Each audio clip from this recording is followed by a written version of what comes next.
মধ্যপ্রাচ্যে ইহুদিবাদকে আরও শক্তিশালী করতে আবারও ইরানে হামলা চালিয়েছে যুক্তরাষ্ট্র ও ইসরায়েল। এবার এখানেই শেষ নয়।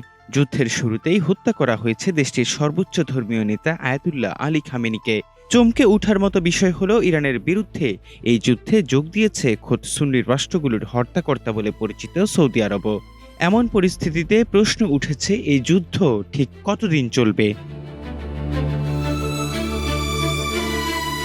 মার্কিন প্রেসিডেন্ট ডোনাল্ড ট্রাম্প জানিয়েছেন, ইরানে যুক্তরাষ্ট্র ও ইসরায়েলের চলমান অভিযান আরও ৪ সপ্তাহ সময় ধরে চলতে পারে। রোববার ব্রিটিশ গণমাধ্যম দ্য মেইলকে দেয়া এক সাক্ষাৎকারে এমন ঘোষণা দেন তিনি। মার্কিন প্রেসিডেন্ট বলেন, এই যুদ্ধ আরও ৪ সপ্তাহ প্রলম্বিত হতে পারে, কারণ দেশটি বড়। তবে ৪ সপ্তাহের বেশি সময় লাগবে না। এ সময় চলমান অভিযানে সৌদি আরবও যুক্ত হয়েছে বলে দাবি করেন ট্রাম্প, যদিও রিয়াদ এখনও আনুষ্ঠানিকভাবে এ বিষয়ে কিছু বলেনি।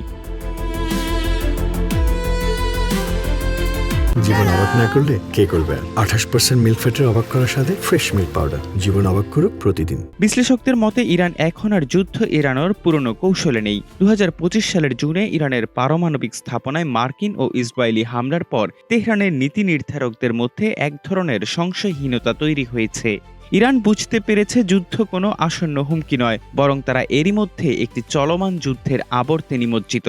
ইরানের জেনারেলরা এখন বিশ্বাস করেন, যুক্তরাষ্ট্র ও ইসরায়েলের এই আধিপত্য চূর্ণ করার একমাত্র উপায় হল যুদ্ধকে তাদের কমফোর্ট জোন থেকে বের করে আনা, অর্থাৎ দ্রুত ও নিয়ন্ত্রিত সামরিক অভিযানের পরিবর্তে একে এমন এক দীর্ঘস্থায়ী ও ক্ষয়িষ্ণু যুদ্ধে রূপান্তর করা, যার ব্যয়ভার বহন করা ওয়াশিংটন ও তেল আবিবের জন্য অসহনীয় হয়ে উঠবে।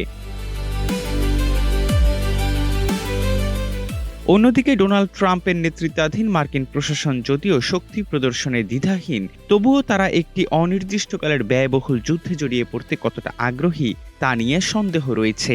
অর্ধ শতাব্দী ধরে যুক্তরাষ্ট্রের জন্য ইরান এক কৌশলগত প্রতিবন্ধক। খামেনির অপসারণ সেই কাঁটা তুলে ফেলেছে নাকি আরও গভীরে প্রবেশ করিয়েছে তা এখনই বলা কঠিন। প্রযুক্তি, গোয়েন্দা তথ্য এবং সামরিক শক্তিতে যুক্তরাষ্ট্র ও ইসরায়েলের আধিপত্য তাদের দ্রুত ও নির্ভুল আঘাত হানতে সক্ষম করেছে, কিন্তু ইরানের জটিল সামাজিক রাজনৈতিক কাঠামো, দীর্ঘদিনের মতাদর্শিক ভিত্তি এবং আঞ্চলিক প্রভাব বলয় এসবকে কেবল শীর্ষ নেতৃত্ব দিয়ে সরিয়ে বদলানো সম্ভব নয়।